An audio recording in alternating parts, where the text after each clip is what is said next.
رمضان میں فوت ہو جائے تو کیا اس کو عذاب قبر ہوگا؟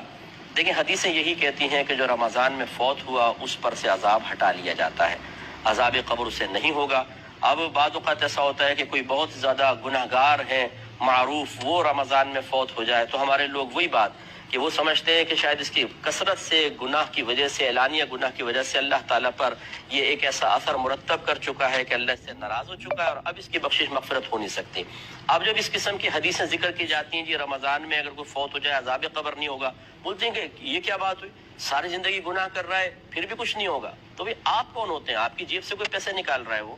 یا آپ کی کوئی پراپرٹی اس نے قبضے میں لے لی ہے، یہ اس کا معاملہ ہے، اس کا رب کا معاملہ ہے، آپ کو کیا تشویش ہے؟ بلکہ اس طریقے سے اللہ تبارک و تعالی کی تقسیم پر اعتراض کر کے آپ گناہگار ہوں گے۔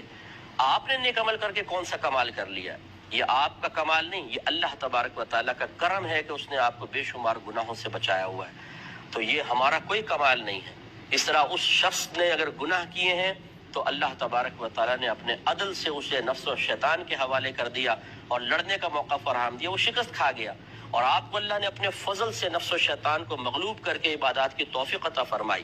دونوں جگہ، ایک جگہ عدل ہے ایک جگہ فضل ہے، لہٰذا ہمارا کوئی کمال نہیں ہے۔ اس لیے کسی شخص کے بارے میں آپ یہ گمان نہیں کر سکتے ہیں کہ یہ ضرور جہنم میں جائے گا، اور اگر کوئی کہے کہ نہیں حدیث کے مطابق اس کی بخشش ہو جائے گی تو آپ اعتراض کرنا شروع کر دیں کہ بھئی کیوں بخشش ہو جائے گی؟ بھئی آپ کون ہوتے ہیں کیوں کہنے والے؟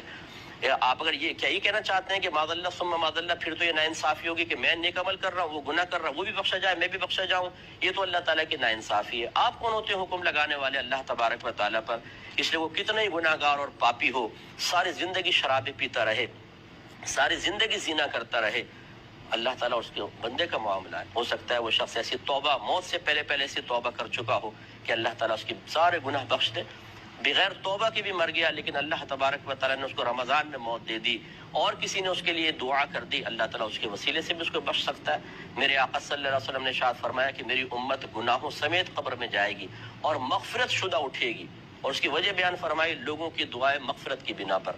یہ شرح الصدور کے اندر یہ حدیث پاک موجود ہے۔ تو پوری امت کے ساتھ یہ معاملہ نہیں، لیکن اکثر کے ساتھ ایسا معاملہ ہے، کیونکہ بعض سرکار کے امتی جہنم میں بھی جائیں گے اور پھر آپ کی شفاعت سے وہ باہر آئیں گے، لیکن یہ اکثر لوگوں کے بارے میں سرکار کا قول ہے کہ میری امت گناہوں سمیت۔ ایک روایت میں ہے کہ میری امت گناہ سمیت قبر میں جائے گی تو جمعے تک انہیں عذاب ہوگا، اگر عذاب ہو رہا ہے جمعے کے بعد عذاب اٹھا لیا جائے گا۔ یہ تو میری اللہ کی مرضی ہے نا، تو اس طریقے سے ہمیں اللہ تعالیٰ کی تقسیم پر معترض نہیں ہونا چاہیے۔ اللہ نہ کرے، خدا نہ خواستہ آپ ابھی بڑے پپو ہیں، نیک ہیں، پرہیزگار ہیں، اور پھر آپ سے کوئی خطا ہو جائے